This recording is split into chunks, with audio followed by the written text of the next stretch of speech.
فيهبط به نبات الأرض فأصبح هشيما تذروه الرياح وكان الله على كل شيء مقتدرا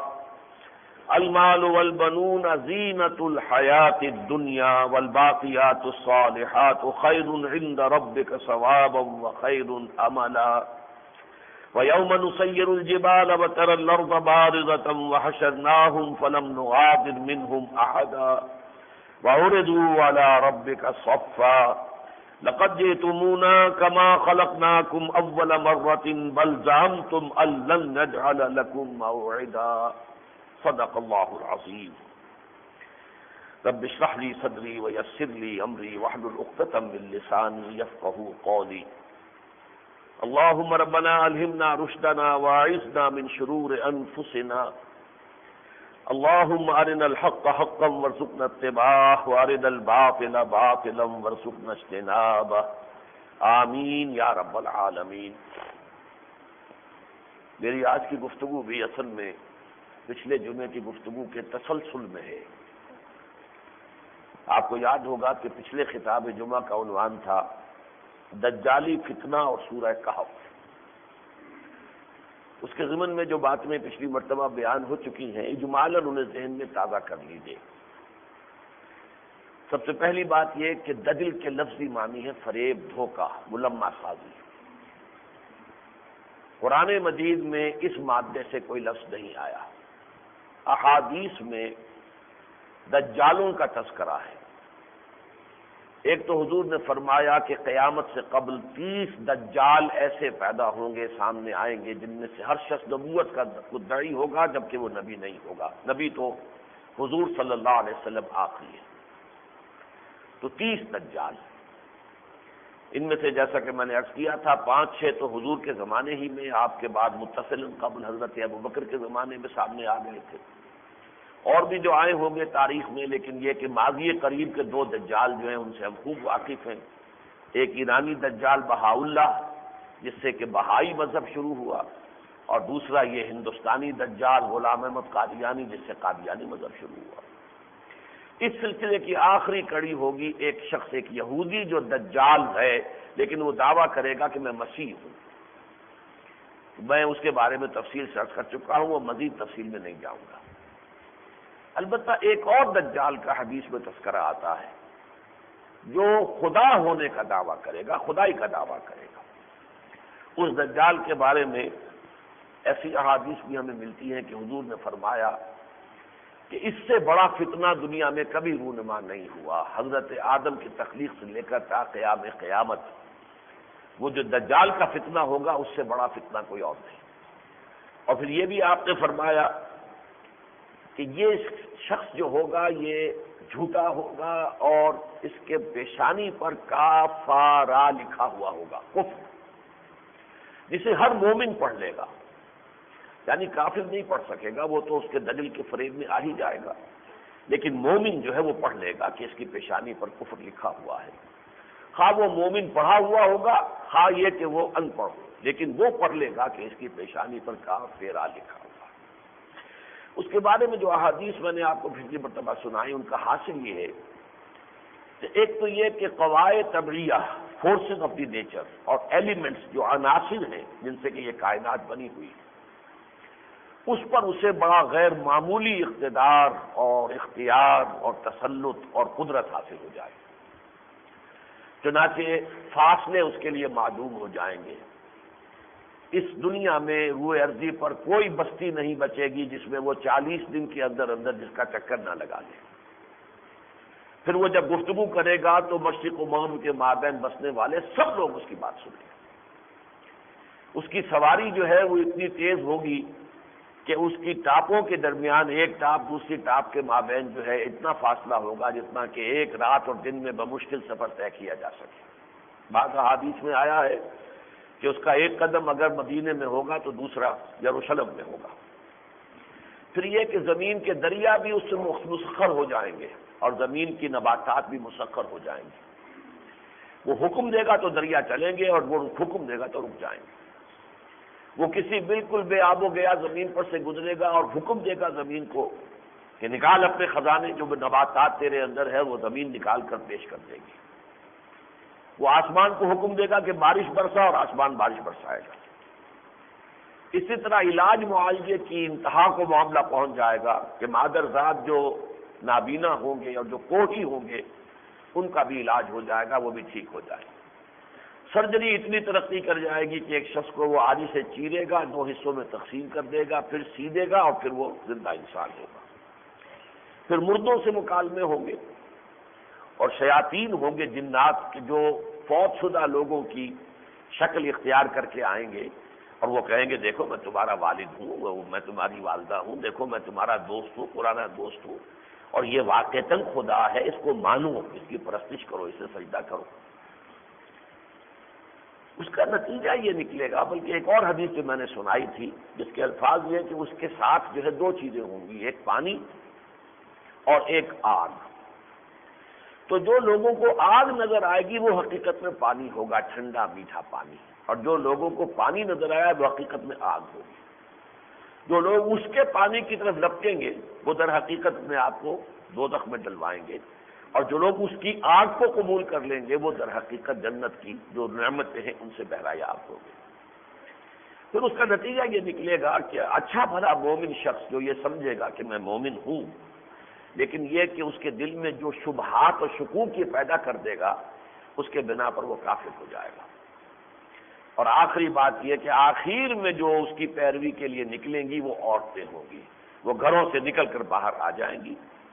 یہاں تک کہ ایک بندہ مومن جو ہے وہ اپنے گھر کو جائے گا، اپنی ماں، بہن، بیٹی، اپنی پھوپھی کو باندھ کر رسیوں سے جوڑ کے رکھے گا تاکہ وہ کہیں دجال کی پیروی کے لیے باہر نہ نکل جائے۔ تو میں نے عرض کیا تھا کہ یہ شخص دجال جو ہے اگرچہ ابھی تک ظاہر نہیں ہوا، لیکن حضور نے خبریں دی ہیں وہ ہوا صادق المصدوق، تو لازماً ایسا ہوگا قیامت سے پہلے۔ یہ کوئی بہت بڑا فتنہ ہے کہ جو اہل ایمان کی آزمائش کے لیے اللہ تعالیٰ کی طرف سے نمودار ہوگا۔ یہ دجال شخص کون ہوگا؟ کوئی انسان ہوگا یا کوئی جنات میں سے ہوگا، اس لیے کہ حضرت تمیم داری رضی اللہ تعالیٰ عنہ سے جو روایت تفصیلاً آتی ہے کہ وہ ایک دفعہ بحری سفر پر تھے تو وہ جہاز طوفان کے اندر جو ہے گر گیا، پھر 1 مہینے تک لہریں ادھر سے ادھر ان کی کشتی کو لیے پھرتی رہی، پھر اچانک وہ ایک جزیرے پر جا لگے۔ اس جزیرے میں پھر ان کی ملاقات ہوئی ہے کہ جو ایک بہت ہی قوی ہیکل دیو جو ہے وہ کسی جگہ پر بندھا ہوا تھا رسیوں سے، وہ تفصیل میں نہیں جا سکتا، بہت کم تھے، آپ احادیث پڑھیے، یہ تو بخاری شریف کی روایت ہے تمیم داری کی۔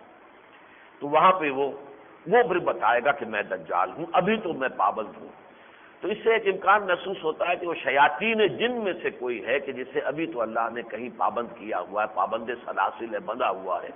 لیکن کسی وقت وہ ظاہر ہو جائے گا، اور اس وقت پھر یہ ہے کہ وہ لوگوں کے ایمان کے لیے ایک بہت بڑی آزمائش بن جائے گا کہ کون ہوں گے کہ جو اس کی آگ کو قبول کر لیں گے تاکہ جنتی بنے،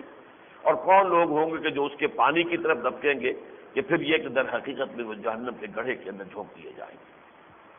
لیکن اصل بات جو میں نے عرض کی تھی وہ یہ کہ شخص دجال تو جب آئے گا، لیکن انگریزی کے محاورے کے حوالے سے آپ کو یاد ہوگا میں نے عرض کیا تھا کہ coming events cast their shadows before,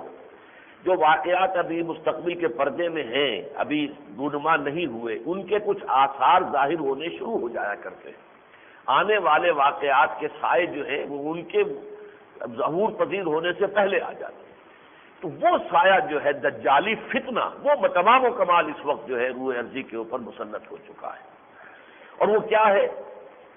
science کی وہ ترقی، ٹیکنالوجی کی وہ ترقی کہ جو اب آسمان سے باتیں کر رہی ہے۔ وہ تو واقعہ یہ ہے کہ اس میں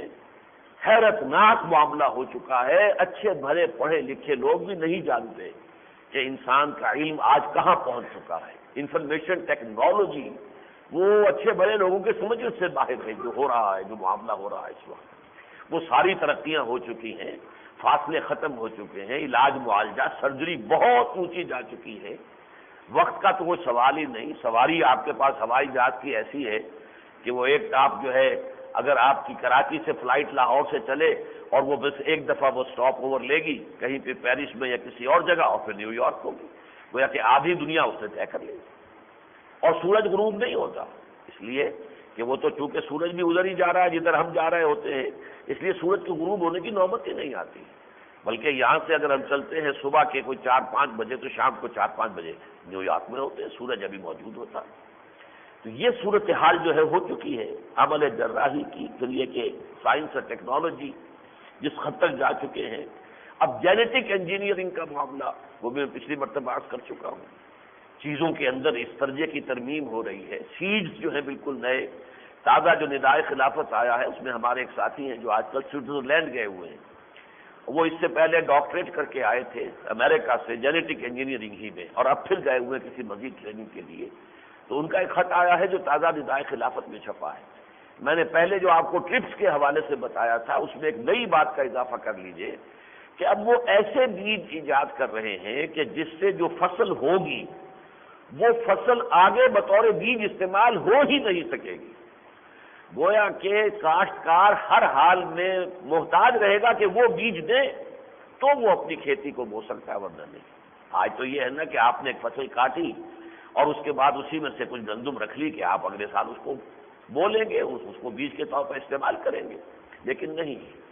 اب وہ ایسا بیج بنا رہے ہیں جیسے کہ یوں سمجھیے جیسے جانور کو آپ خصی کر دیتے ہیں، گوشت تو ہے اس کے اندر لیکن ریپروڈکٹیو پاور نہیں ہے، وہ اب آگے جو ہے تناسل کا معاملہ اس سے نہیں چل سکتا۔ اسی طریقے سے یہ بیج جو ہے یہ خصی بیج ہوگا کہ اس سے آگے نسل نہیں چل سکتی، ہاں اس سے یہ ہے کہ جو ایک فصل ہے وہ آپ لے لیجیے۔ لہذا گویا کہ پوری دنیا کی زراعت جو ہے وہ ان ملٹی نیشنل جو اس وقت کمپنیاں ہیں ان کے قبضے میں ہوگی کہ جسے چاہیں گے بیج دیں، وہ بیج دیں تو آپ کے کھیت جو ہے ان کے اندر کاشت ہو سکے گی، وہ بیج نہ دیں تو سوال ہی پیدا نہیں ہوتا، اور ظاہر بات ہے کہ اس کے پھر وہ من مانی قیمتیں وصول کریں گے۔ پھر جیسا کہ میں نے عرض کیا تھا کہ یہ آخر میں جو کہا کہ دجال کے پیروی میں عورتیں نکلیں گی، تو وہ بھی فائنل شکل میں میرے سامنے اس وقت ہے۔ میں نے اس سے پہلے کئی مرتبہ تذکرہ کیا ہے کہ سن 94 کی کائرو کانفرنس، پھر سن 95 کی بیجنگ کانفرنس، اور اب ہو رہی ہے اگلے مہینے 5 جون سے 9 جون تک کہ جو نیو یارک میں یونائٹڈ نیشنز اسمبلی کا اسپیشل سیشن ہو رہا ہے،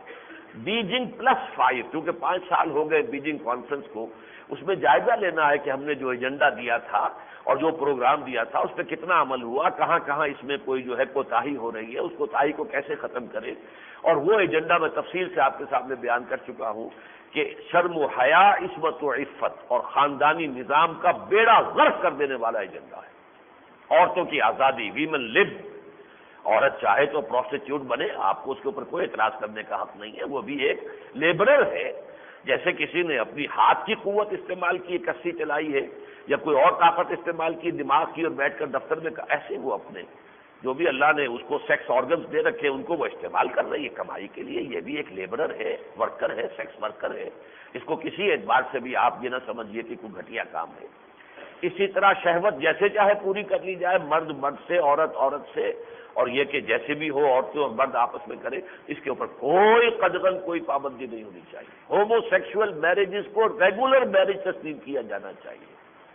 عورتوں کے حقوق مکمل مساوی ہونے چاہیے تاکہ وراثت میں بھی برابری ہو۔ یہ اسلام کا قانون کیا ہے کہ بیٹی کے لیے آدھا اور بیٹے کے لیے جو ہے وہ پورا، یا بیٹی کا اکیلا تو بیٹے کا دوہرا، یہ نہیں، غلط بات ہے یہ ساری۔ طلاق کا معاملہ بھی بالکل برابر ہونا چاہیے، جب چاہے عورت بھی طلاق دے دے، جب چاہے مرد طلاق دے دے۔ یہ سارا ایجنڈا ہے، اور آپ نوٹ کیجئے کہ یہ اب ہوگا یونائٹڈ نیشنز کے ذریعے سے، UN کے ذریعے۔ تو جو تازہ امپیکٹ میں وہ مضمون آیا ہے، مجھے چونکہ انہوں نے پہلے ہی ای میل کے ذریعے سے بھیج دیا تھا تو میں تو 2 جمعے پہلے سے آپ کو اس سے متعارف کرا چکا ہوں،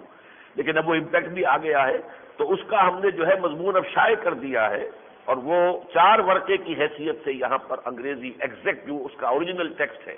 وہ چھاپ کر ہم یہاں لے آئے ہیں۔ یہاں ہر صاحب کو جو بھی انگریزی پڑھ سکتے ہو وہ لے، جو انگریزی نہ پڑھ سکتے ہو وہ نہ لے، وہ تو ہماری طرف سے ہدیتاً ملے گا، لیکن یہ ہے کہ اسے بڑے پیمانے پر شائع کرنے کے لیے ہماری خواہش ہوگی کہ آپ کچھ خرچ کریں، اور اسے لوگوں تک پہنچانے کے لیے ہم نے اسے 10,000 کی تعداد میں شائع کیا ہے، تو کچھ تھوڑا بہت آپ بھی اس میں حصہ ڈالیں اور لوگوں تک اس کو پہنچائیں۔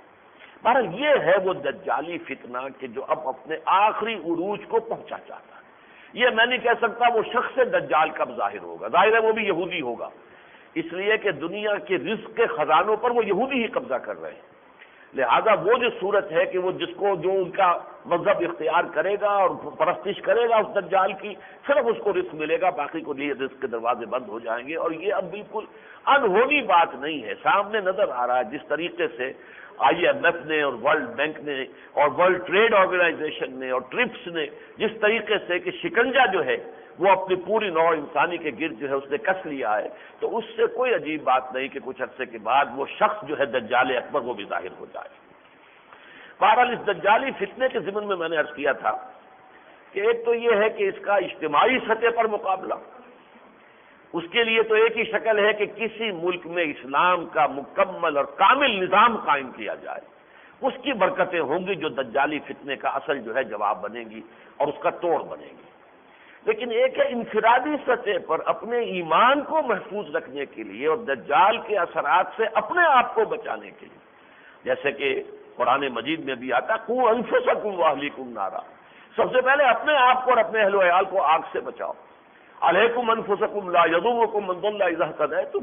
تم پر اصل ذمہ داری تو تمہاری اپنی ہے، اپنے آپ کو بچاؤ۔ کوئی اور گمراہ ہو رہا ہو تو اس سے تمہیں کوئی غضب نہیں پہنچے گا، بشرطے کہ تم دعوت و تبلیغ کا حق ادا کرتے رہو۔ اگر تم دعوت و تبلیغ کا حق ادا نہیں کر رہے، امر بالمعروف اور نہی عن المنکر کی ذمہ داری ادا نہیں کر رہے، تو تم لائق ملامت ہوگے، تمہیں بھی سزا ملے گی۔ واتقوا فتنة لا تصيبن الذين ظلموا منكم خاصة۔ لیکن یہ کہ اگر تم یہ کہ اپنی طرف سے ابلاغ و تبلیغ کرتے رہو اور دعوت دیتے رہو اور امر بالمعروف اور نہی عن المنکر کی ذمہ داری ادا کرتے رہو، تو پھر گمراہ ہو جائے، اس سے تمہیں کوئی غضب نہیں پہنچے گا۔ لہذا سب سے پہلا مسئلہ یہ ہے میرے اور آپ کے لیے کہ ہم خود اس کے اثرات سے کیسے بچیں۔ یہ اثرات بد، اس کے ضمن میں آپ کو حدیث سنا چکا ہوں۔ یہ حدیث جو ہے کہ سورہ کہف کے بارے میں حضور نے فرمایا، خاص طور پر دجالی فتنے کے اثرات سے انسان کو محفوظ رکھنے والی سورت سورہ کہف ہے۔ چنانچہ پوری سورت کے بارے میں بھی حدیث آئی ہے، سورہ کہف کی ابتدائی آیات کے بارے میں بھی حدیث ہے، سورہ کہف کی آخری آیات کے بارے میں بھی حدیث ہے۔ تو معلوم ایسا ہوتا ہے کہ ویسے تو بحیثیت مجموعی پوری سورہ مبارکہ جو ہے اس میں مفید ہے، مؤثر ہے، لیکن خاص طور پر ابتدائی اور آخری آیات کی خصوصی اہمیت ہے۔ پھر وہ حدیث بھی میں آپ کو سنا چکا ہوں حضرت ابو سعید خدری رضی اللہ تعالی عنہ سے، ان النبی صلی اللہ علیہ وسلم قال من قرأ سورۃ الکہف فی یوم الجمعۃ اضاء له النور ما بین الجمعتین، جو شخص ہر جمعے کو سورہ کہف کی تلاوت کا معمول بنا لے تو اس کو ایک ایسا نور عطا ہو جائے گا کہ جو اگلے جمعے تک کے لیے اس کی کفایت کرے گا، یعنی نور ایمان جو ہے وہ اس کے قلب کے اندر جو ہے وہ تازہ رہے گا۔ اب ظاہر بات ہے کہ اس سے مراد وہ تلاوت نہیں ہے جو ہم کرتے ہیں، ہم تو صرف عربی پڑھتے ہیں، باقی ہمیں پتہ ہی نہیں اس میں کیا کہا گیا۔ تلاوت سے مراد وہ تلاوت ہوگی کہ سمجھ کر، اس کے معانی کو سمجھتے ہوئے، اس کے مفہوم کو سمجھتے ہوئے اگر اس سورہ مبارکہ کی تلاوت کی جائے تو انسان کے ایمان بالغیب، اللہ کی ہستی پر ایمان، اللہ کی قدرت پر ایمان، اللہ پر توکل، یہ ساری چیزیں جو ہیں اس درجے پہ راسخ ہو جائیں گی کہ پھر وہ دجالی فتنہ جو ہے وہ اس کے اوپر اثر انداز نہیں ہو سکے گا۔ اس حوالے سے اس سورہ مبارکہ کی جو ابتدائی اور آخری آیات تھیں ان کی تو میں نے پچھلی مرتبہ کچھ تفسیر عرض کی تھی۔ اس میں خاص طور پر پہلی جو 8 آیات ہیں ان میں جو 2 آیتیں ہیں بڑی اہم ہیں اس اعتبار سے، انا جعلنا ما علی الارض زینۃ لها لنبلوہم ایہم احسن عملا، ہم نے اس زمین کے اوپر جو کچھ ہے اسے اس کے لیے زینت بنا دیا ہے، اس کا زیور بنا دیا ہے، زیبائش اور آرائش کا ذریعہ بنا دیا ہے، تاکہ ہم آزمائیں کہ کون ہے وہ لوگ کہ جو اچھے عمل کرتے ہیں، یعنی دنیا ہی پر ریجھ کر رہ جاتے ہیں یا دنیا میں رہتے ہوئے اصل محبت ہم سے کرتے ہیں۔ یہ ہے اصل امتحان۔ روخ روشن کے آگے شمع رکھ کر وہ یہ کہتے ہیں ادھر جاتا ہے دیکھیں یا ادھر پروانہ آتا ہے، آیا تو یہ جو شمع کی روشنی ہے بس وہی اس کے اندر مگن ہو گیا اور اسی کے گرد طواف کر رہا ہے، یا جو ذات باری تعالی ہے در حقیقت وہ اس کے گرد طواف کر رہا ہے، بس اسی کے اندر فرق ہو جائے گا کہ کون ناکام ہے کون کامیاب۔ وَإِنَّا لَجَاعِلُوهُ، جو کچھ بھی اس کے اندر ہے زمین کے اوپر، چاہے وہ اسکائی اسکریپرز ہیں اور بڑی بڑی عالی شان بلڈنگیں ہیں اور بڑے بڑے عمدہ چمن ہیں، سعیداً جرزا، ایک وقت آئے گا یہ سب کے سب چورا چورا ہو کر پڑے ہوئے ہوں گے اور زمین پوری چٹیل میدان ہو جائے گی، کوہ ہمالیہ تک کا وجود نہیں رہے گا، تو اسکائی اسکریپرز جو ہیں وہ کس گنتی میں آنے والے سب ختم ہو جائیں۔ سعیدن جرزا، سعید کہتے ہیں چٹیل میدان، اور جرزا چورا چورا ہو جانا، تو یہ سب چیزیں چورا چورا ہوئی پڑی ہوں گی۔ یہ تو صرف در حقیقت ایک خاص مدت تک کے لیے لوگوں کے لیے امتحان کے لیے ہم نے یہ زیبائش ہے، آرائش ہے۔ اس زیبائش اور آرائش کے بارے میں عرض کر چکا ہوں کہ ٹیکنالوجی اور سائنس کی جتنی ترقی ہو رہی ہے، اس کی زیبائش اور آرائش میں اتنا ہی اضافہ ہو رہا ہے۔ اب آدمی جا کے دیکھتا ہے ورلڈ ٹریڈ سینٹر کو تو مبہوت ہو جاتا ہے ایک دفعہ، یہ عمارت بھی انسان نے بنا لی، یا اور اسی طرح کے کرشمے وہاں پر آپ دیکھیے جا کر،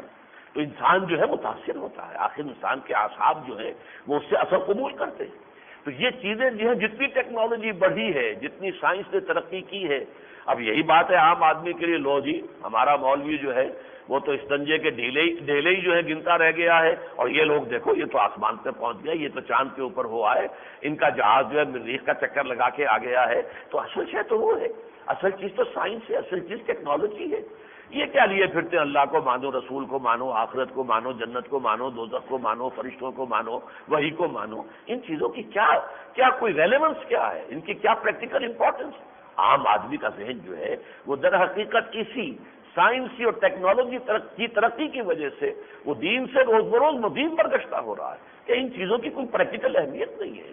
کوئی پریگمیٹک جو ہے اس کی حیثیت نہیں ہے۔ اصل چیزیں تو یہ ہیں جو ان کے پاس ہیں۔ اس سے یہ ہے کہ اس الحاد اور مادہ پرستی جو ہے اسے اور تقویت حاصل ہوتی چلی جا رہی ہے جیسے جیسے یہ سائنس اور ٹیکنالوجی ترقی کر رہی ہے۔ تو یوں سمجھیے کہ یہ دو کھوٹے ہیں جو سورہ کہف کے آغاز میں اور اختتام پر گاڑ دیے گئے۔ اس آغاز میں تو جیسا کہ میں نے آپ کو بتایا، اِنَّا جَعَلْنَا مَا عَلَى الْأَرْضِ زِينَةً لَهَا لِنَبْلُوَهُمْ أَيُّهُمْ أَحْسَنُ عَمَلًا وَإِنَّا لَجَاعِلُونَ مَا عَلَيْهَا صَعِيدًا جُرُزًا۔ ہم نے اس زمین کے اوپر جو کچھ ہے اسے اس کے لیے آرائش اور زیبائش کا ذریعہ بنا دیا، زینت بنا دیا،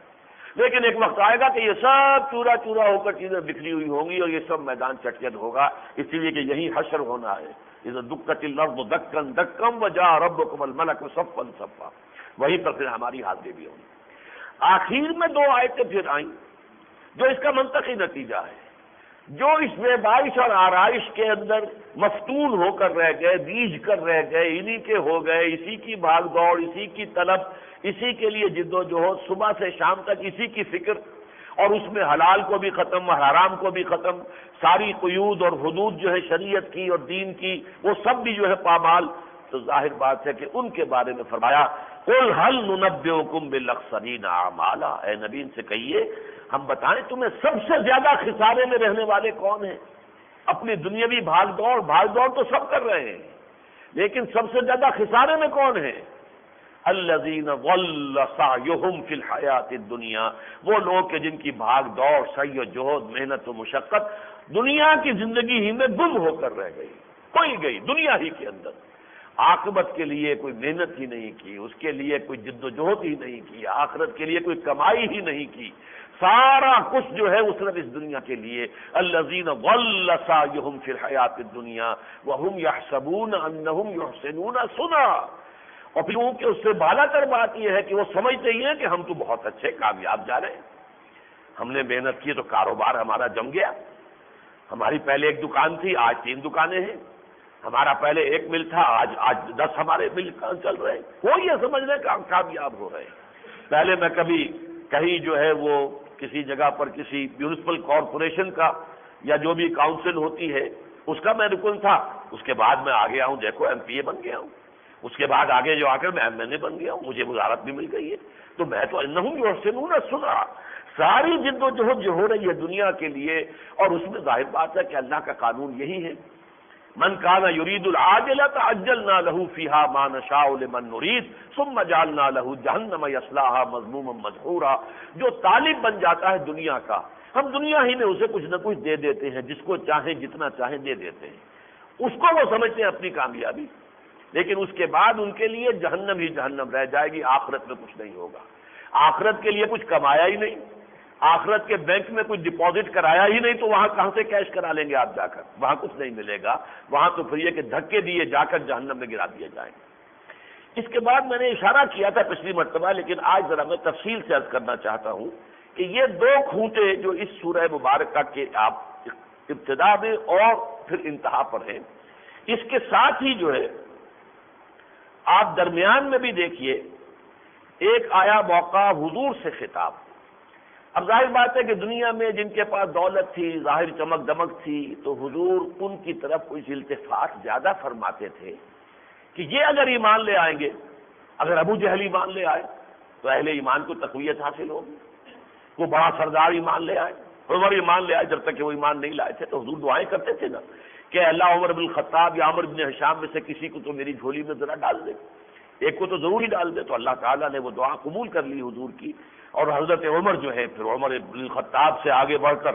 وہ عمر فاروق اعظم بنے رضی اللہ تعالیٰ عنہ۔ لیکن یہ جو آپ کا التفات تھا، اس سے یہ ہے کہ دو معاملات ہو رہے تھے کہ جو ذرا منفی نتائج نکل رہے تھے۔ ایک تو دیکھنے والوں کو یہ اندازہ ہوتا تھا کہ شاید ان کی نگاہ میں بھی دنیاوی مال اور دولت ہی کی قدر ہے کہ یہ دولت مندوں کے پیچھے زیادہ توجہ دے رہے ہیں، ان کی طرف زیادہ عنایت کر رہے ہیں، تو شاید یہ دنیا کی چمک دمک جو ہے معاذ اللہ ثم معاذ اللہ، شاید اس کے فریب میں محمد بھی آ گئے صلی اللہ علیہ وسلم۔ اور دوسرے یہ کہ جو فقراء تھے بیچارے غریب، جو ان کے غلاموں میں سے تھے جو ایمان لے آئے تھے،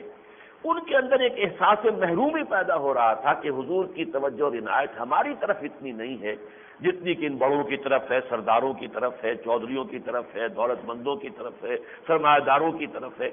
تو ان دو اسباب سے حضور کو روکا گیا کہ آپ ایسا نہ کیجئے، بلکہ آپ زیادہ وقت اپنا دیجئے ان فقراء کو جو اللہ کو چاہنے والے ہیں، اللہ کا ذکر کرنے والے ہیں صبح و شام۔ تو آپ ان سے ہٹا کر اپنی توجہ ان لوگوں کی طرف نہ دیجئے کہ جنہیں دنیاوی مال و دولت یا حیثیت و وجاہت ملی ہوئی ہے، کہ مبادا لوگ یہ سمجھیں کہ شاید محمد کی نگاہ میں بھی صلی اللہ علیہ وسلم اس دنیا اور اس کی چمک دمک ہی کی گویا کہ قدر و قیمت۔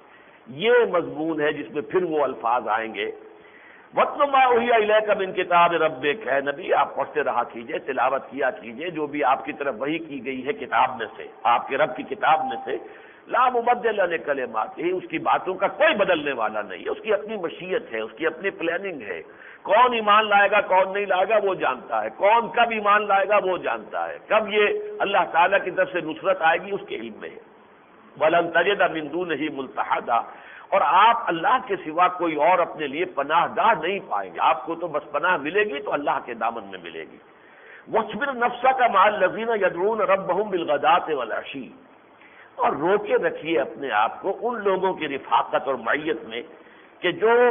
اپنے رب کو پکارتے ہیں صبح و شام، یریدون وجہہ، اور اسی کی رضا کے طالب ہیں، اسی کے چہرے انور کے وہ پرستار ہیں، پرستش کرنے والے ہیں۔ وَلَا تَعْدُ عَيْنَاكَ عَنْهُمْ، اور دیکھیے ان سے اپنی نگاہوں کو ہٹا کر اس دوسری طرف نہ پھیر دیجیے نگاہوں کو دولت مندوں کی طرف۔ تُرِيدُ زِينَةَ الْحَيَاةِ الدُّنْيَا، کیا یہ دنیاوی زندگی کی زینت لوگوں کو یہ کہیں اشتباہ نہ ہو جائے کہ آپ بھی اس کے طالب ہیں، آپ کی توجہ بھی ادھر ہو رہی ہے، آپ بھی انہی کی قدر و قیمت جو ہے وہ اپنے طرز عمل سے ثابت کر رہے ہیں، ایسا نہیں ہونا چاہیے۔ وَلَا تَعْدُ عَيْنَاكَ عَنْهُمْ تُرِيدُ زِينَةَ الْحَيَاةِ الدُّنْيَا وَلَا تُطِعْ مَنْ أَغْفَلْنَا قَلْبَهُ عَنْ ذِكْرِنَا، اور اس شخص کی آپ بات ہی نہ مانیے، سنیے ہی نہ اس کی بات، جس کے دل کو ہم نے اپنی یاد سے غافل کر دیا ہے، وَاتَّبَعَ هَوَاهُ، جو اپنی خواہش نفس کی پیروی کر رہا ہے۔ یہ سردار جو ہے قریش کے، یہ بات ماننے والے نہیں ہیں، آپ خواہ کتنی بھی پیمپرنگ کر لیں ان کی، کتنی بھی رعایت کر لیں ان کی، کتنا بھی آپ ان کے لیے اپنے دل کے اندر جو ہے اور اپنی محفلوں میں ان کے لیے گوشہ پیدا کر لیں، لیکن نہیں، یہ ایمان لانے والے نہیں ہیں، اس لیے کہ وَاتَّبَعَ هَوَاهُ وَكَانَ أَمْرُهُ فُرُطًا، وہ تو اپنی خواہشات کی پیروی کر رہے ہیں اور ان کا معاملہ حد سے گزر جانے والا ہے۔ وَقُلِ الْحَقُّ مِن رَبِّكُمْ، اور آپ تو کہہ دیجئے ڈنکے کی چوٹ، دیکھو میں جو کچھ پیش کر رہا ہوں یہ تمہارے رب کی طرف سے حق ہے، میں پیش کر رہا ہوں۔ فَمَنْ شَاءَ فَلْيُؤْمِنْ وَمَنْ شَاءَ فَلْيَكْفُرْ، تو جو چاہے ایمان لائے جو چاہے کفر کرے، اللہ کو تمہاری کوئی احتیاج نہیں ہے، نہ مجھے تمہاری کوئی احتیاج ہے۔ اِنَّا أَعْتَدْنَا لِلظَّالِمِينَ نَارًا، باقی جو شرک پر اڑے رہیں گے ان ظالموں کے لیے ہم نے آگ تیار کر رکھی ہے، احاطہ بہم سرادقها، جس کی قناتیں انہیں اپنے گھیرے میں لے لیں گی۔ وَإِن يَسْتَغِيثُوا يُغَاثُوا بِمَاءٍ كَالْمُهْلِ يَشْوِي الْوُجُوهَ، اور اگر وہ پیاس کی شدت سے بےتاب ہو کر پانی طلب کریں گے تو انہیں پانی پینے کو وہ دیا جائے گا کہ جیسے کہ کھولتا ہوا تانبا ہو کہ جو ان کے چہروں کو جھلس دے گا۔ بئس الشراب، بہت ہی بری ہوگی وہ پینے کی شے۔ وساعت مرتفقہ، اور بہت ہی برا ہوگا ان کا انجام، اور ان کی آرام گاہ جو ہوگی، جو انہیں جہنم میں ملے گی، بہت بری ہوگی۔ اب ان آیتوں میں بھی دیکھا آپ نے کہ زینت الحیات الدنیا، دنیا کی زندگی کی زیبائش اور آرائش، جو اس سورہ مبارکہ کا مرکزی مضمون ہے۔ ذرا اور آگے چلیے، فرمایا وَاضْرِبْ لَهُمْ مَثَلَ الْحَيَاةِ الدُّنْيَا، اور اے نبی ذرا ان لوگوں کے سامنے دنیا کی زندگی کی ایک مثال بیان کیجیے۔ کَمَاءٍ أَنزَلْنَاهُ مِنَ السَّمَاءِ، ایسے ہی ہے یہ دنیا کی زندگی جیسے ہم آسمان سے پانی اتارتے ہیں، بارش بھیجتے ہیں۔ فاختلط به نبات الارض، وہ پانی زمین میں جذب ہوتا ہے اور زمین کی رویدگی کو لے کر باہر نکل آتا ہے، تو اس کے ساتھ زمین کی رویدگی وہ تو ہے اس کے اندر، اوپر سے تو صرف پانی آیا تھا نا، لیکن وہ سب کچھ جو ہے ڈورمنٹ زمین کے اندر اس کے وہ خزانے پڑے ہوئے تھے، لیکن وہ اس پانی کے ساتھ مل جل کر باہر آ جاتے ہیں۔ فاختلط به نبات الارض، پھر ایک وقت آتا ہے کہ وہ جو سبزہ اگا تھا اس کے بعد وہ زرد ہو جاتا ہے، اس کے بعد چورا چورا ہو کر ختم ہو جاتا ہے۔ فاصبح حشیما تذروه الرياح، پھر وہ چورا چورا بھی ہو جاتا ہے اور ہوائیں اس کو لیے اڑتی پھرتی ہیں۔ وَكَانَ اللَّهُ عَلَى كُلِّ شَيْءٍ مُقْتَدِرًا، یقیناً اللہ تعالیٰ ہر شے پر قدرت رکھتا ہے۔ گویا کہ یہی انسانی زندگی ہے۔ دیکھیے، ایک ہمارا مادی وجود ہے جو اس زمین سے آیا ہے، لیکن ایک ہماری روح ہے جو آسمان سے آئی ہے۔ جیسے پانی آسمان سے آیا اور زمین کی رویدگی جو ہے اس کے ساتھ مل کر باہر آ گئی تو سبزہ ہو گیا، تو مادی وجود، حیوانی وجود جو زمین سے بنا ہے،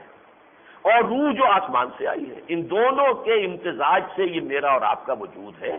جیسے سبزہ جو ہے وہ چند دنوں کے بعد یا ایک مہینے کے بعد جو ہے وہ سوکھ کر اور بالکل زرد ہو کر اور چورا چورا ہو جاتا ہے، فرق یہ ہے کہ ہمیں 30 40 50 60 70 سال لگ جاتے ہیں، لیکن اس کے بعد ہوگا یہی، مریں گے، زمین میں دفن ہوں گے، اور ہمارے بھی عناصر جو ہیں وہ بالکل منتشر ہو کر مٹی میں مل جائیں گے۔ جیسے وہ سبزہ جو ہے وہ چورا چورا ہو کر جو ہے وہ زمین میں مل جائے گا، رل جائے گا، ہو سکتا ہے کہ وہ اگلی فصل کے لیے کھاد کا کام دے، اللہ خیر صلی اللہ۔ اسی طریقے سے انسان جو ہے وہ بھی قبر میں جائے گا، اور اس کے وہ عناصر جو زمینی سے آئے تھے زمینی میں مل جائیں گے، مٹی میں مل کر مٹی ہو جائے گی۔ اب اس کے بعد فرمایا اس دنیا کی زندگی میں یہ جو زمین سے آنے والا حیوانی وجود اور آسمان سے آنے والا روحانی وجود، ان دونوں کے اجتماع سے جو حیات دنیاوی کا یہ تھوڑا سا وقفہ تمہیں ملا ہے، 60 70 80 برس ہمارے گنتے میں تو بہت ہوتے ہیں، لیکن ہے کیا، کچھ بھی نہیں۔ اللہ تعالیٰ کا تو ایک دن 1000 برس کا ہے، تو اس کے اعتبار سے تو ایک ساتھ بھی نہیں بنتی۔ تو یہ جو تمہیں تھوڑا سا وقت ملتا ہے، اس میں ہم نے تمہارے آزمائش کے لیے زیبائش اور آرائش پیدا کر دی ہے۔ وہ کیا ہے؟ فرمایا المال والبنون زینت الحیات الدنیا، یہ مال اور بیٹے یہ دنیا کی زندگی کی آرائش ہے، زیبائش ہے۔ والباقیات الصالحات، باقی رہنے والی چیز نہ مال ہے نہ اولاد ہے، اولاد بھی اسی طریقے سے مرے گی، مر کر مٹی میں ملے گی، مٹی ہو جائے گی۔ دوسرے یہ کہ اگر تو ان میں سے ایک پھوٹ نکلے تو وہ تمہارے لیے توشہ آخرت بنیں گے، اور اگر وہ اٹھے بھی بدکار بن کر تو تمہاری قبروں پر جا کر پیشاب کریں گے، اور کیا کریں گے، یہی ہوگا نا۔ لہذا ان سے کوئی امید وابستہ نہ کرو، امید وابستہ کرو تو نیک اعمال اگر کیے ہیں، والباقیات الصالحات، نیک کام ہیں جو باقی رہنے والے ہیں، خیر عند ربک ثوابا وخیر عملا، وہ یقیناً بہت بہتر ہے تمہارے رب کے نزدیک بدلے کے اعتبار سے، اور وہی بہتر ہے کہ جن سے امید وابستہ کی جائے۔ کوئی نیک کمائی کی ہے تو امید کرو کہ اللہ تعالیٰ شرف قبول عطا فرما دے اس میرے اعمال کو، اور یہ کہ میرے لیے وہ ذریعہ نجات بنا دے۔ لیکن اگر نیک اعمال نہیں کمائے ہیں، مال اور دولت اور دنیا اور اپنی اولاد اور اپنے آپ کو کھپا دیا اور امریکن اسکول میں ان کی ایجوکیشن کرا دی ہے، تم اسی کے اندر رل گئے، تمہاری زندگی اسی میں گم ہو گئی، تو تمہارا حشر وہی ہوگا۔ قل هل ننبئكم بالاخسرین اعمالا الذین ضل سعیهم فی الحیاۃ الدنیا وهم یحسبون انهم یحسنون صنعا۔ فرمایا کہ وہ جو قیامت کا دن آئے گا، وَيَوْمَ نُسَيِّرُ الْجِبَالَ، جس دن کہ ہم پہاڑوں کو چلا دیں گے۔ ایک جگہ آیا ہے کہ وہ ایسے چلیں گے جیسے بادل چلتے ہیں، جن کو تم دیکھ رہے ہو کہ بڑے ٹھوس ہیں، وَهِيَ تَمُرُّ كَمَرِّ السَّحَابِ، جیسے بادل چل رہے ہوتے، کوہ ہمالیہ ایسے چل رہا ہوگا اور ریت بن جائے گا۔ یوم نسیر الجبال وتری الارض بارزۃ، اور زمین کو تم دیکھو گے ننگی ہوگی، چٹیل، لا عوج لام کا نہ اس میں کوئی ٹیڑھ ہوگی، کجی ہوگی، کونا ہوگا، کچھ نہیں ہوگا، سیدھی چٹیل میدان۔ فرمایا وحشرناہم، اور پھر ہم تم سب کو جمع کریں گے، فلم نغادر منہم احدا، اور ان میں سے پھر کسی ایک کو بھی نہیں چھوڑیں گے، سب کے سب، آدم سے لے کر آخری آدمی جو دنیا میں آئے گا قیامت تک، وہ سب کے سب حاضر ہوں گے۔ وَعُرِضُوا عَلَىٰ رَبِّكَ صَفًّا، اور وہ سب پیش کیے جائیں گے اپنے پروردگار کے حضور میں، اس کے سامنے صفے باندھے ہوئے۔ اور اللہ فرمائے تھا لَقَدْ جِئْتُمُونَا، فرمائے گا کہ آ گئے ہو نا ہمارے پاس، کما خلقناکم اول مرہ، ایسے ہی جیسے ہم نے تمہیں پہلی بار پیدا کیا تھا۔ پہلی بار کی پیدائش تھی عالم ارواح میں، تمام ارواح بیک وقت موجود تھی، آدم سے لے کر آخری آدمی تک کی ارواح تمام کی تمام موجود تھی حضور اللہ کے حضور میں، جبکہ وعدہ لیا گیا تھا لست بربکم قالوا بلی۔ اس کے بعد دوبارہ اب ہم کھڑے ہوں گے میدان حشر میں، تو تمام کے تمام انسان آدم سے لے کر آخری آدمی تک جو قیامت تک پیدا ہوگا سب کھڑے ہوں گے۔ تب کہے گا اللہ تعالیٰ لقد جئتمونا، آ گئے ہو ہمارے پاس، کما خلقناکم اول مرہ، جیسے کہ ہم نے تمہیں پہلی مرتبہ پیدا کیا۔ دوسری مرتبہ تمہیں پیدا کیا تھا دنیا میں، اس میں تو ظاہر بات ہے کہ وقفہ ہے، تمہارا دادا جو ہے وہ بہت پہلے پیدا ہوا تھا، تمہارا باپ اس کے بعد ہوا، اس کے بعد تم ہوئے، پھر تمہارا بیٹا ہوا، پھر تمہارا پوتا ہوا، یہ تو 20-20 سال کا 25-25 سال کا فصل ہے۔ اس کے بعد یہ پیدائش تمہاری ہوتی رہی ہے، دوسری مرتبہ کی پیدائش، لیکن وہ پہلی پیدائش میں تم سب موجود تھے، اور اب جو دنیا کے خاتمے پر آخرت کے میدان میں تم کھڑے ہوئے ہو۔ بل زعمتم ان لن نجعل لكم موعدا، لیکن تمہاری گمراہی یہ ہے کہ تم نے یہ گمان کر لیا تھا کہ وہ وعدے کا وقت نہیں آئے گا جبکہ ہمیں اللہ کے حضور میں حاضر ہونا ہوگا۔ یہ جو وسوسہ تمہارے ذہن میں آ گیا، کوئی قیامت نہیں، کوئی بعث بعد الموت نہیں، کوئی حساب کتاب نہیں، کوئی جزا و سزا نہیں، کوئی جنت اور دوزخ، سب ڈھکوسلے ہیں اور کچھ نہیں ہے، یہ جب ذہن میں آتا ہے تو یہ ہے تباہی اور بربادی کا ذریعہ۔ تو میں نے آپ کو 4 مقامات بتا دیے سورہ کہف کے، ان سب کا یوں سمجھیے کہ یہ اس کا مین تھیم ہے، بار بار جو چیز سامنے آ رہی ہے گویا کہ جیسے کہ یہ کہ ادھر ایک لکڑی جو ہے آپ نے گاڑ دی، ادھر ایک لکڑی گاڑ دی، اس کے درمیان جو ہے ایک رسی تنی ہوئی ہے، اس میں پھر جو ہے آپ نے پرو دیے ہے وہ مضمون تھوڑے تھوڑے وقفے سے کہ ہم نے جو کچھ زمین پر ہے اس کو اس کے لیے زیبائش اور آرائش بنایا۔ انا جعلنا ما علی الارض زینۃ لها لنبلوہم ایہم احسن عملا۔ حضور سے فرمایا کہ حضور دیکھیے آپ دولت مندوں کی طرف زیادہ التفات نہ فرمائیں، مبادا لوگوں کو یہ گمان ہو کہ ترید و زینت الحیات الدنیا۔ پھر مجھ سے اور آپ سے فرمایا دیکھنا یہ دنیا کی زندگی جو ہے تمہاری 30 40 50 60 برس کی، اس میں مال اور دولت جو ہے ان میں چمک دمک تو ہوتی ہے اور اولاد، لیکن ان میں سے کوئی باقی رہنے والی شے نہیں ہے۔ تمہارے تعلقات سب کٹ جائیں گے، منقطع ہو جائیں گے۔ وہ تو جو اہل اللہ ہوں گے اور اللہ والے ہوں گے ان کے رشتے تو باقی رہیں گے، وہ تو آپس کی دوستیاں بھی قائم رہیں گی، صحابہ کرام کی بھی اور اہل ایمان کی بھی، اور اگر کوئی شخص ایسا ہے جس کی اولاد بھی صاحب ایمان ہے تو ظاہر بات ہے کہ اس کی اولاد بھی اس کے ساتھ جو ہے جنت میں جمع کر دی جائے گی۔ باقی تو حال کیا ہوگا، 2 جگہ قرآن مجید میں آیا ہے، یوم یفر المرء من اخیہ و امہ و ابیہ و صاحبتہ و بنیہ لکل امرئ منہم یومئذ شأن یغنیہ۔ انسان بھاگے گا، نفسی نفسی کا معاملہ ہوگا، اپنے باپ سے، ماں سے، بیٹے سے، جورو سے، بھائی سے، سب سے بھاگے گا۔ اور یہی سورہ معارج میں بھی آیا ہے، یبصرونہم یود المجرم لو یفتدی من عذاب یومئذ ببنیہ وصاحبتہ واخیہ وفصیلتہ التی تؤویہ ومن فی الارض جمیعا ثم ینجیہ۔ اس روز انسان کہے گا میرے باپ کو، بیوی کو، بیٹے کو، بھائی کو، سب کو، بلکہ تمام انسانوں کو جہنم میں جھونک دو، کسی طرح مجھے بچا دو۔ یہ نفسی نفسی کا عالم ہوگا۔ تو یہ تعلقات جو دنیا کے ہیں یہ تو یہی رہ جائیں گے اکثر و بیشتر۔ الاخلاء بعضهم لبعض عدو الا المتقین، یہ جو دنیا میں دوستیاں ہیں یہ دشمنیوں میں تبدیل ہو جائیں گی۔ ہاں جو متقی ہیں ان کے درمیان اگر یہاں دوستی ہے اور رشتہ داری ہے وہ برقرار رہے، اللہ تعالی ہمیں ان میں شامل فرمائے۔ اس کے علاوہ میں چاہتا ہوں کہ سورہ کہف کے بعد مضامین کا اجمالی تذکرہ مزید کر دوں، اس لیے کہ جو میں نے حدیث آپ کو سنائی ہے کہ پوری سورہ کہف در حقیقت اسی موضوع کو مختلف پیرایوں میں بیان کر رہی ہے۔ مثلا 2 قصے اس میں آئے ہیں، ان کے حوالے سے جو حقیقتیں بیان ہوئی ہیں ان کو نوٹ کیجئے۔ ایک تو وَاضْرِبْ لَهُم مَثَلًا رَجُلَيْنِ، اب میں چونکہ اس وقت درس نہیں ہو رہا ہے، یہ صرف میں آپ کو اشارے دے رہا ہوں، اپنے طور پر جا کر سورہ کہف کا مطالعہ کیجئے، تلاوت کیجئے، ترجمہ دیکھیے، تو یہ مضامین جو ہے اس میں جو بھی اشارات میرے ہیں اس وقت کے، وہ انشاءاللہ مفید محسوس ہوں گے آپ کو۔ دو اشخاص تھے، دو دوست تھے، ایک کو اللہ نے بہت دولت دی تھی، اور دولت اس زمانے کی کیا ہوتی تھی، کارخانے تو ہوتے نہیں تھے، دو باغات تھے انگوروں کے، کھجوروں کے درخت جو ہیں ان کے گرد باڑ کے طور پر لگے ہوئے تھے، اریگیشن کا جو ہے پورا نظام تھا، درمیان میں کھیتی بھی تھی، ہر شے موجود ہے، پھر اللہ نے اسے اولاد بھی دے رکھی تھی۔ دوسرا تھا کہ وہ اللہ والا تھا، درویش تھا، لیکن اس کے پاس دنیاوی اعتبار سے کوئی مال و دولت نہیں تھی۔ ان کا مکالمہ آیا ہے سامنے کہ وہ جو دولت مند تھا اسے اپنی دولت پر غرہ ہو گیا، اور اس نے کہا دیکھو تم کیا مجھے فرمائش کر رہے ہو اور فہمائش کر رہے ہو اور مجھے نصیحت کر رہے ہو، میں دنیا میں کامیاب ہوں، تم جھوٹے پٹخارتے ہو، تمہاری کوئی حیثیت نہیں ہے، میں تو آنا اکثر من کا معلوم آج و نفرا، میرے پاس مال زیادہ ہے، میری نفری زیادہ ہے، تو وہ کون مجھ سے بات کرنے والی۔ وَدَخَلَ جَنَّتَهُ وَهُوَ ظَالِمٌ لِنَفْسِهِ، اسی کیفیت میں وہ اپنے باغ میں داخل ہوا جبکہ اپنے نفس پر یہ ظلم کر رہا تھا۔ کہا ما ظلم ان تبید هذه ابدا، کیا ڈراتے ہو مجھے، میں نے یہ باغ ایسے بنائے ہیں، سارا بندوبست ایسا کر لیا ہے، ان پر کبھی کوئی تباہی اور ہلاکت آ ہی نہیں سکتی۔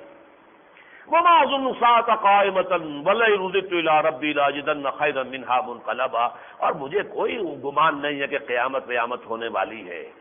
اور بالفرض جیسا تم کہتے ہو قیامت ہو بھی گئی،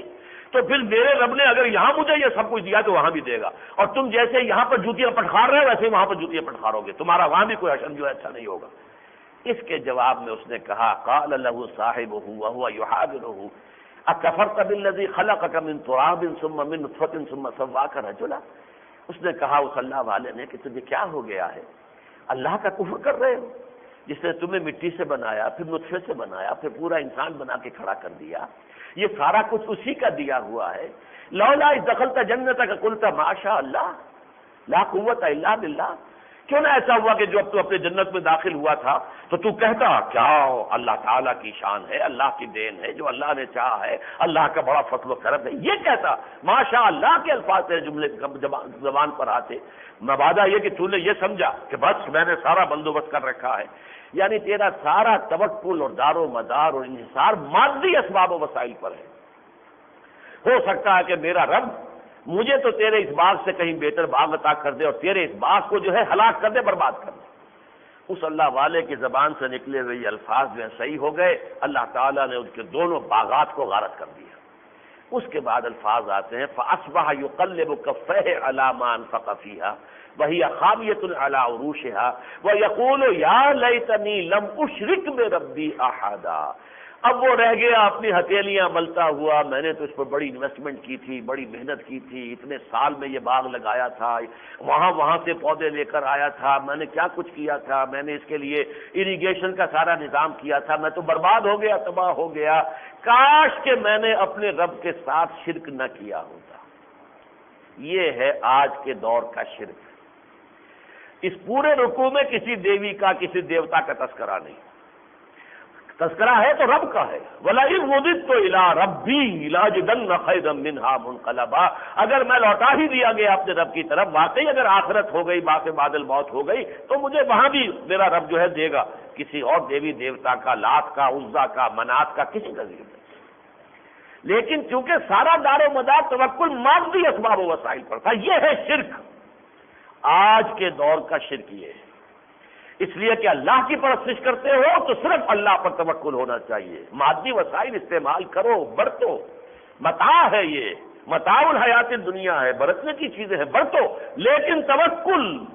مادی اسباب و وسائل پر نہ ہو۔ چنانچہ وَلَقَدْ آتَيْنَا مُوسَى الْكِتَابَ وَجَعَلْنَاهُ هُدًى لِبَنِي إِسْرَائِيلَ أَلَّا تَتَّخِذُوا مِن دُونِي وَكِيلًا، تورات کی تعلیم کا جو خلاصہ بیان کیا گیا سورہ بنی اسرائیل میں، میرے سوا کسی اور کو اپنا کارساز نہ سمجھنا، بس۔ لیکن جب ہم مادہ پرستی کے جال میں الجھ جاتے ہیں، ہمارا سارا توکل، اعتماد، بھروسہ، دل کو اطمینان ہوتا ہے تو تبھی جب مادی وسائل ہوں، جیب میں پیسے ہوں، تبھی اطمینان ہوگا، ورنہ نہیں۔ یہ ہے اصل میں اس دور کا شرک کہ جو اس سورہ مبارکہ کے 5ویں رکوع میں بیان ہوا۔ پھر اس سورہ مبارکہ میں ایک تفصیلی قصہ آیا ہے حضرت موسیٰ علیہ السلام کا جو سفر اللہ تعالیٰ کے حکم سے ہوا حضرت خضر کے ساتھ، میں تفصیل میں نہیں جا سکتا کہ حضرت خضر کون تھے، ہو سکتا ہے کوئی فرشتے ہوں، ہو سکتا ہے کوئی پرانے زمانے کے ولی اللہ ہوں جن کی روح کو اللہ تعالیٰ نے، جیسا کہ شاہ ولی اللہ دہلوی کا خیال ہے کہ فرشتوں کے طبقہ اسفل میں اللہ تعالیٰ شامل کر دیتا ہے۔ بہرحال حضرت خضر نے جب وہ سفر دونوں نے کیا ہے تو یہ آپ کو یاد ہوگا، یہ قصہ ظاہر بات ہے جو لوگ یہاں موجود ہیں قرآن مجید سے اتنی سرسری واقفیت تو سب کو ہی ہے کہ حضرت خضر نے ایک کشتی جس کے اندر سفر کر رہے تھے اس کا ایک تختہ توڑ دیا۔ حضرت موسیٰ نے فوراً ڈانٹ پڑا، یہ آپ نے کیا کیا؟ وہ تو جلالی مزاج کے تھے اور ان کا یہ آپ چاہتے ہیں کشتی والوں کو آپ غرق کر دیں؟ ان کا دیکھو تم سے میں نے وعدہ لے لیا تھا، میں جو کروں مجھ سے کوئی بات نہ کرنا، سوال نہ کرنا۔ کہہ رہی اچھا مجھے معاف کر دو، میں بھول گیا تھا۔ آگے چلے تو ایک نوجوان ملا، اسے قتل کر دیا۔ حضرت موسیٰ سے پھر صبر نہیں ہوا، یہ کیا کیا؟ قتلت نفسا زکیۃ بغیر نفس لقد جئت شیئا امرا یا نکرا، یہ کیا کیا تم نے ایک جان جو کہ بے گناہ جان تھی، اس کا کوئی جرم نہیں، تم نے قتل کر دیا۔ ان کا دیکھو الم اقل لک انک لن تستطیع معی صبرا، میں نے کہہ دیا تھا نا کہ تم صبر نہیں کر سکو گے میرے ساتھ۔ اور پھر کہا کہ اچھا اگر اب میں پوچھوں تو پھر ٹھیک ہے، پھر آپ مجھے اپنے سے جدا کر دیجیے گا، اب آپ کی حجت جو ہے مجھ پر قائم ہو چکی۔ اب گئے تو ایک بستی میں گئے، وہاں بستی کے لوگوں سے چاہا کہ کچھ کھانے کو ہمیں دے دو بھائی، ہم فقیر ہیں، درویش ہیں، مسافر ہیں۔ فَأَبَوْا أَن يُضَيِّفُوهُمْ، تو پوری بستی ایسے شقی لوگوں پر مشتمل تھی، کسی نے انہیں کھانا نہیں دیا۔ لیکن اب انہوں نے دیکھا حضرت خضر نے کہ ایک دیوار ہے جو گرا چاہتی ہے، انہوں نے اسے سیدھا کر دیا۔ حضرت موسیٰ پھر چپ نہیں رہے کہ یہ ایسے ناہنجار لوگ ہیں یہ، اور ان کی دیوار کو آپ نے سیدھا کر دیا۔ ایسی بات تھی تو ان سے اجرت لیتے اس پر تاکہ کچھ کھانے کو تو ہوتا ہمارے پاس، آپ نے ان سے اجرت بھی نہیں لی اور ان کی دیوار سے نہیں کر دی۔ ان کا ٹھیک ہے، ھذا فراق بینی و بین، بس اب یہ بات میرے اور تمہارے درمیان، تمہارا سفر جو تھا وہ ختم ہوا، اب سن لو اصل تعویل کیا تھی۔ سأنبئک بتأویل ما لم تستطع علیہ صبرا، جس چیز پر تم صبر نہیں کر سکے ان کی اصل حقیقت کیا تھی۔ دیکھو وہ جو کشتی تھی وہ کچھ بیچارے مزدوروں کی ملکیت تھی، اور ایک بادشاہ آگے تھا کہ جو تمام اچھی کشتیوں پر قبضہ کر رہا تھا۔ جیسے ہمارے ہاں بھی وہ خاص موقع آتا ہے حکومت کا تو وہ جو ہے وہ ویگنیں پکڑ لیتے ہیں، گاڑی اور ٹرک جو ہے قابو کر لیتے ہیں، تو یہ ساری کشتیاں جو ضبط ہو رہی تھی، تو میں نے اس کے اندر عیب لگا دیا تاکہ بادشاہ کہے دفع کرو اس کو، تو یہ کسی کام کی نہیں، تو کشتی بچ گئی ان کی۔ ایک تختہ ہی ہے نا، وہ ٹوٹا وہ جوڑ لیں گے، لیکن یہ تختہ میں نہ توڑتا تو پوری کشتی ان کے ہاتھ سے گئی تھی، ان کی جو مزدوری کا ذریعہ تھا وہ گئی تھی۔ یعنی بظاہر ایک شے تمہیں بری نظر آئی ہے، حقیقت میں اس کے پردے میں خیر ہے۔ آگے چلو، وہ جو نوجوان تھا اس کے بارے میں ہمیں معلوم تھا کہ یہ اگر جو اس کے جینز ہیں، جس طرح کے جینز لے کے وہ دنیا میں آیا ہے، یہ اگر بڑا ہوگا تو سرکش ہوگا، والدین کے لیے جو ہے یہ سوہان روح بنے گا، جبکہ والدین اس کے بڑے نیک ہیں، میاں بیوی دونوں جو ہے بہت نیک ہیں۔ لہذا ہم نے یہ چاہا کہ اس کو تو بات دیا جائے اور اللہ تعالیٰ انہیں پھر نیک اولاد عطا کرے تاکہ وہ ان کے بڑھاپے کا سہارا بنے، آنکھوں کی ٹھنڈک بنے، ان کے لیے سوہان روح نہ ہو۔ یعنی بظاہر تو وہ والدین رو رہے ہوں گے کہ ہمارا جو ہے ایک بیٹا تھا وہ اللہ نے ہم سے لے لیا، چھین لیا، حقیقت میں ان کے لیے خیر ہے، اس لیے کہ اس کے شر سے اللہ نے انہیں بچایا ہے۔ اسی طرح یہ جو دیوار جو تھی ٹیڑھی ہو رہی تھی میں نے سیدھی کر دی ہے، اصل میں یہ دیوار دو یتیم بچوں کی ملکیت ہے جو اس بستی میں رہتے ہیں، اور اس دیوار کے نیچے ان کا والد جو بڑا نیک آدمی تھا اس نے اپنے ان بچوں کے لیے ایک دفینہ خزانہ رکھا ہوا ہے۔ اگر یہ دیوار گر جاتی وہ خزانہ ابھی ظاہر ہو جاتا اور یہ لوگ جو ہے سب کے سب اس کے اوپر جو ہے قبضہ کر لیتے، یتیموں کے ہاتھ والے کچھ نہ پڑتا۔ تو میں نے اس لیے اس کو درست کیا ہے کہ جب تک وہ بچے جوان ہو اس وقت تک یہ دیوار کھڑی رہے، تاکہ پھر کوئی اللہ تعالیٰ ہیلا بنا دے گا کہ پھر ان کو معلوم ہو جائے کہ ہمارے لیے خزانہ یہاں ہے۔ تو گویا کہ دنیا میں جو حوادث پیش آتے ہیں ان کا ظاہر کچھ اور ہوتا ہے، باطن کچھ اور ہوتا ہے۔ ضروری نہیں کہ جو ظاہر نظر آ رہا all that glitters is not gold، جو چیز بھی چمک رہی ہے وہ ضروری نہیں ہے کہ سونا ہی ہو سکتا پیتل ہو۔ تو در حقیقت یہ وہی بات ہے جو قرآن مجید میں کہی گئی ہے سورہ بقرہ میں، آسان تکرہوا شیئا وہو خیر لکم وآسان تحبوا شیئا وہو شر لکم۔ ہو سکتا ہے کہ تم کسی شے کو ناپسند کرو درا حالانکہ اسی میں تمہارے لیے خیر ہو، اور ہو سکتا ہے کہ تم کسی چیز سے محبت کرو، پسند کرو، اچھا سمجھو درا حالانکہ اس میں تمہارے لیے شر ہو۔ وہ والدین تو اپنے بیٹے کو سے امیدیں لگائے بیٹھے ہوں گے ہمارے بڑھاپے کا سہارا بنے گا، حالانکہ وہ اگر زندہ رہتا تو ان کے لیے سہان روح ہو جاتا اور ان کے بڑھاپے کے اندر آ کر ان کے لیے جو ہے ان کی زندگی اجیرت کر دیتا۔ گویا کہ انسان کو جو بھی ظاہر میں دنیا میں حالات ہو رہے ہیں ان سے زیادہ اثر پذیر نہیں ہونا چاہیے. تھوڑا بہت تو اثر ہوتا ہے، کوئی آپ کا قریبی عزیز فوت ہو گیا، کچھ نہ کچھ رنج افسوس تو ہوگا، لیکن یہ نہیں. ایمان اللہ پر، اگر بظاہر کوئی شے ایسی ہے جو مجھے پسند نہیں ہے لیکن میرا ایمان یہ ہو کہ اس میں یقیناً کوئی خیر ہوگا اللہ کی طرف سے جو مجھے فی الحال نظر نہیں آ رہا، اس سے جو اطمینان اور سکون دنیا میں انسان کو رہتا ہے کہ کوئی تشویش اور خام خواہ کا صدمہ اور رنج کیوں ہو گیا، کیسے ہو گیا، کس نے کر دیا، اس نے کر دیا، اس سے انتقام، اس سے بدلا. تو یہ بھی در حقیقت اسی حقیقت دنیا کی زندگی کی حقیقت کہ اس کی حقیقت کچھ اور ہوتی ہے، اوپر پردہ کوئی اور پڑا ہوتا ہے. پردہ خوشنما ہے اور پیچھے اس کے جو ہے بہت ہی بدنما کوئی شے ہے. پردہ بہت ہی کوئی تکلیف دہ ہے یا بدنما ہے اور حقیقت میں اس کے پیچھے کوئی بہت ہی اچھی شے مضمر ہے. یہ بالکل وہی بات ہے کہ جیسے پیتل کے اوپر سونے کا ملمہ ہو گیا ہو، اسی طریقے سے جو ہے کسی شے کی حقیقت کو، حیات اخروی کو اور اصل حیات جو ہے اور روحانی زندگی، اس کو مادی زندگی اور حیات دنیاوی کے پردے میں چھپا دیا گیا ہے. اس کے علاوہ اس سورہ مبارکہ میں 2 قصے آئے ہیں تفصیل سے، شروع میں بھی اور آخر میں بھی. اصحاب کہف، یہ قصہ ہے ان لوگوں کا جو توحید پر ایمان لائے لیکن چونکہ غلبہ مشرکین کا تھا، رومن امپائر جبکہ ابھی انہوں نے عیسائیت اختیار نہیں کی تھی، اس زمانے کا یہ واقعہ ہے. اور انہیں آخری الٹیمیٹم دیا گیا ان نوجوانوں کو کہ تم یا تو اپنے اس دین توحید سے باز آ جاؤ ورنہ تمہیں رجم کر دیا جائے گا. وہ بیچارے اپنے جان بچانے کی خاطر جا کر ایک غار میں چھپ گئے اور اللہ نے 300 برس تک انہیں وہاں سلائے رکھا. پھر ان کی آنکھ کھلی ہے تو انقلاب آ چکا تھا، اس لیے کہ اب رومن امپائر خود جو ہے حضرت مسیح کے دین کو اختیار کر چکی تھی. تو یہ بھی ایک حقیقت کے اعتبار سے کہ اہل ایمان کے لیے کبھی زندگی میں ایسا مرحلہ بھی آ سکتا ہے کہ جان بچانے کے لیے کہیں غار میں چھپنا پڑے، اس درجے کمزوری ہو. لیکن اہل ایمان کو اللہ تعالیٰ دنیا میں وہ ترقی اور وہ عروج بھی دیتا ہے کہ جو حضرت ذوالقرنین کو اللہ نے دیا. ان کی 3 مہمات کا ذکر ہے، مغرب میں فتح کی، مشرق میں فتح کی، شمال میں فتح کی. یہ کیا خسرو یا سائرس ذوالقرنین جن کو قرآن کہتا ہے، یہ بہت بڑی عظیم مملکت. مادہ اور پارس یہ 2 ملک ہوتے تھے پہلے، جنہیں دونوں کو یکجا کر کے انہوں نے ایک ملک بنایا، دی گریٹ ایرانین امپائر.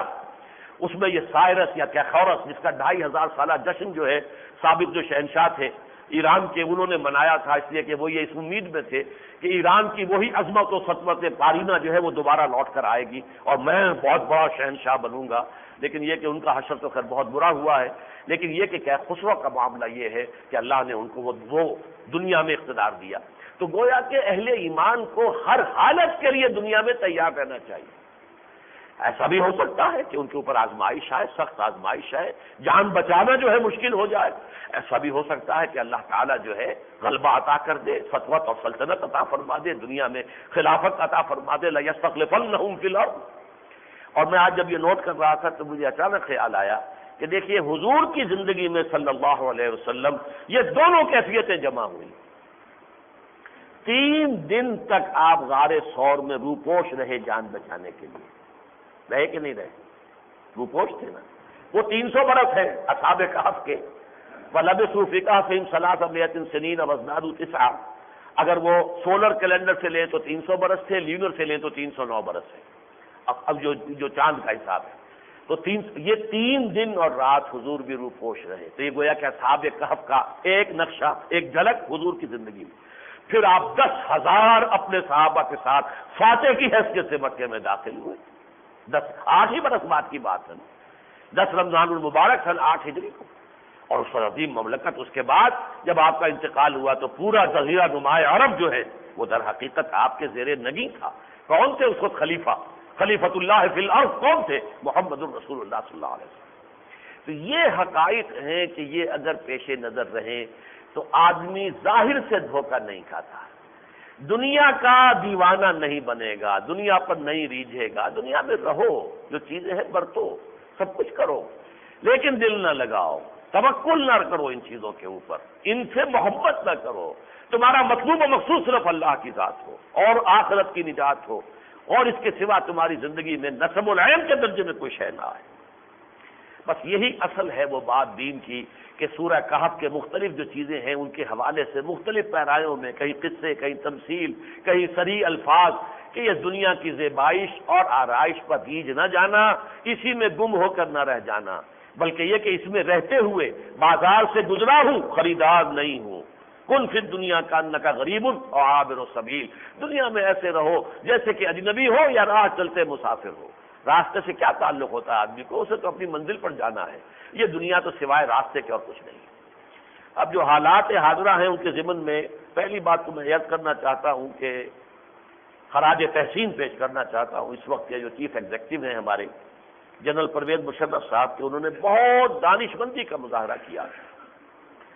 کہ عوام کے اور دینی جماعتوں کے مذہبی جو جذبات ہیں ان کا انہوں نے صحیح اندازہ کر لیا۔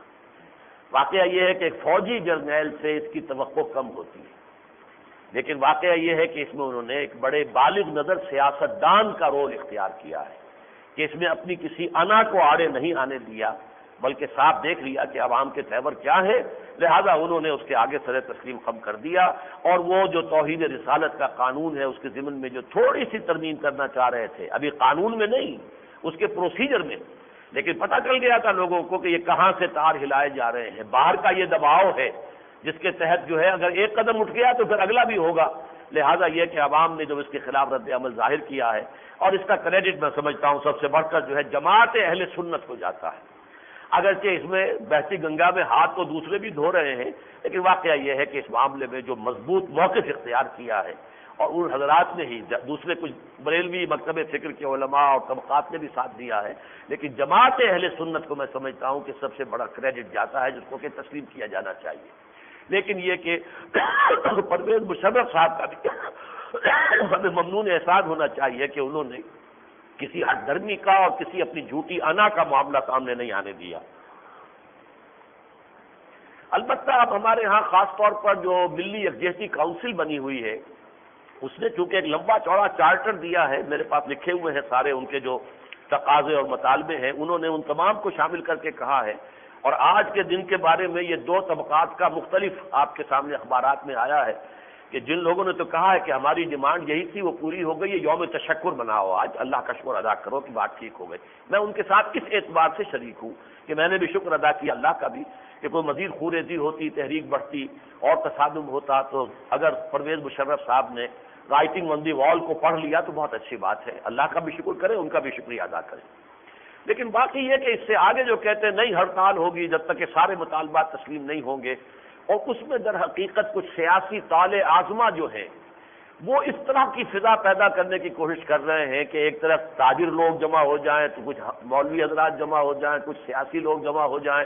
تو جمع ہوا کر پھر کوئی تحریک ایسی چلے جیسی کبھی ایوب خان کے خلاف چلی تھی یا پھر ذوالفقار علی بھٹو کے خلاف چلی تھی۔ یہ سارے عناصر جمع ہو جاتے ہیں، کسی کو ناراضگی کسی وجہ سے، کسی کو ناراضگی کسی وجہ سے، کسی کو ناراضگی کسی وجہ سے، لیکن سب کے سب ڈسگرنٹلڈ ایلیمنٹ جمع ہو کر لیکن یہ کہ ڈی اسٹیبلائز کر دیتے ہیں اس وقت کے نظام کو۔ اگرچہ یہ ضرور ہے کہ کامیابی ہو جاتی رہی ہے ان تمام ایجیٹیشنز کو، لیکن ان سے خیر کسی سے آج تک برآمد نہیں ہوا۔ اس حوالے سے میں عرض کروں گا کہ اس طرز پر سوچنا نہیں چاہیے، بلکہ جو دینی مطالبات ہیں ان کے لیے خالص دینی اور مذہبی جماعتیں اپنا محاذ بنائیں، واضح طور پر کسی سیاسی عنصر کو اس میں شامل نہ کریں، کسی سیاسی مطالبے کو اس میں شامل نہ کریں، وہ علیحدہ چیزیں ہیں، اس کو علیحدہ جو ہے اس کے لیے پلیٹ فارم علیحدہ ہونا چاہیے، لیکن یہ ہے کہ خالص دینی اعتبار سے نفاذ شریعت کا مطالبہ ہے، یا چلیے میں اس میں شامل کرتا ہوں جمعے کی چھٹی کا مطالبہ ہے، اس کا بھی ہے کہ شاعر دینی میں سے ہے جمعے کا دن، اس حوالے سے بہتر ہے کہ جمعے کی چھٹی ہو۔ اس حوالے سے جتنے بھی دینی معاملات ہیں، نفاذ شریعت سب سے بڑھ کر ہے کہ تمام قوانین جو ہے وہ نافذ کیے جائیں، اور یہ جو ابھی بیجنگ کانفرنس ہو رہی ہے، یقیناً بیجنگ +5 کانفرنس، اس کے بارے میں بھی اب عوام کو بھی مطلع کیا جانا چاہیے، اکثر لوگوں کو تو معلوم ہی نہیں۔ ایک بہت بڑے اخبار کے جو مدیر اور مالک ہیں ان سے بات ہوئی تو ان کے تو علم ہی نہیں تھا کہ ایسا بھی کوئی معاملہ ہو رہا ہے، اور ہمارے ہاں کے وہ ٹاپ کے اخبارات میں سے ایک اخبار ہے جس کا میں ذکر کر رہا ہوں۔ بہرحال یہ کہ اس کے بارے میں جب تک کہ آگہی نہ ہو لوگوں کو اور جب تک کہ اویئرنیس نہ ہو تو کیسے پتہ چلے گا؟ تو ان معاملات میں ان تمام جو چارٹر اور ڈیمانڈز ہے میرے پاس یہاں موجود ہے اس وقت، ڈال کا بھی تراشا ہے اور ایک میں نے جنگ سے بھی نکالی ہوئی ہیں چیزیں وہ بھی ہیں، لیکن وقت نہیں ہے، ختم ہو چکا ہے۔ میں انشاءاللہ اگلے جمعے میں اس موضوع پر مفصل گفتگو کروں گا کہ خالص دینی اعتبار سے کون کون سے مطالبات کرنے چاہیے، لیکن اس وقت میں یہ ضرور کہنا چاہوں گا کہ ایک علیحدہ خالص دینی محاذ وجود میں لائیں۔ ملی یکجہتی کونسل جس مقصد کے لیے بنی تھی وہ تو تھا شیعہ سنی جو بھی ایک ہمارے ہاں چپقلش اور تصادم چل رہا تھا. اب اس میں وہ کتنی کامیاب ہوئی کتنی نہیں ہوئی ہے وہ ایک علیحدہ مسئلہ ہے. لیکن خاص اس کام کے لیے یہ ملی یکجہتی کا مسئلہ نہیں ہے، یہ تو در حقیقت نفاذ شریعت کا مسئلہ ہے اور یہ کہ الحاد اور کفر کا راستہ روکنے کا مسئلہ ہے. تو اس میں خالص دینی محاذ بنایا جائے، کسی سیاسی ایلیمنٹ کو اس میں شامل نہ ہونے دیا جائے. اسی طریقے سے اگر تاجروں کو کوئی شکایات ہیں وہ ایک علیحدہ محاذ ہو، اس کا معاملہ علیحدہ ہونا چاہیے. لیکن یہ کہ ان تمام چیزوں کو جمع کر کے ایک کوئی ایجیٹیشن شروع کر دینا، اور اس میں ظاہر بات ہے کہ سب سے زیادہ مؤثر تو ہوتی ہیں دینی جماعتیں، لیکن جب نتیجہ نکلتا ہے ہاتھ پلے دینی جماعتوں کے کچھ نہیں آتا. ایوب خان گرے بھٹو صاحب آ گئے، بھٹو صاحب گرے ماشاءاللہ آ گیا ضیاء الحق کا. دینی جماعت کے ہاتھ پلے کچھ نہیں پڑا آج تک. لہذا اب یہ ہے کہ اس میں ترمیم کرنی چاہیے کہ خالص دینی محاذ اس میں توسیع بھی کی جائے. مثلا جماعت اہل سنت نے اتنا بڑا کام کر کے دکھایا ہے، ملی یکجہتی کونسل میں تو اس کی کوئی نمائندگی نہیں. اکثر و بیشتر وہی ہیں جو نیم سیاسی نیم مذہبی جماعتیں ہیں، اور وہ جو ہے اس چیز کو موقع دیکھ کر انہوں نے مناسب سمجھا ہے کہ شاید موجودہ حکومت کو ڈی اسٹیبلائز کرنے کے لیے یہ جو ہے یہ ایک موقع ہے. تو یہ میرے نزدیک جو ہے اچھی بات نہیں ہے. ہمیں بار بار کے تجربات سے سبق سیکھنا چاہیے. دین کے معاملے کو بالکل علیحدہ رکھیں اور اس کے لیے خالص دینی جدوجہد، اس کے لیے محاذ بنے، اس کا دستور معین ہو، فیصلے کیسے ہوں گے، کیسے امپلیمنٹیشن ہوگی، کون اس میں شامل ہوں گے. جیسے کبھی جو پی این اے کی تحریک تھی اس کے اندر بھی اصول طے تھے، کنسنسس سے فیصلے ہوں گے. کوئی نئی جماعت اسی میں شامل کی جائے گی جبکہ باقی سب لوگ بھی اس کو ساتھ ایگری کر رہے ہوں. یہ ساری چیزیں اس وقت طے تھیں. اسی طرح کا خالص دینی محاذ بنایا جائے، ورنہ یہ کہ اس طرح کا کوئی ملا جلا ہنگامہ دوبارہ کریٹ کر دیا جائے تو ٹھیک ہے، اس سے کچھ جو سیاسی قسم کے لوگ ہیں انہیں شاید فائدہ ہو جائے، اور آخری فائدہ جب تک کہ ہمارا نظام یہاں نہیں بدلتا وہی جاگیرداری، زمینداری، سرمایہ داری اور برادری داری جب تک چل رہی ہے تو فائدہ تو وہی جو ہمارے ہاں کے عام سیاستدان ہیں، آخر کار فائدہ انہی کو پہنچے گا، نہ دین کو اور نہ دینی جماعتوں کو کچھ حاصل ہوگا. اقول قولی ھذا واستغفر اللہ لی ولکم ولسائر المسلمین والمسلمات.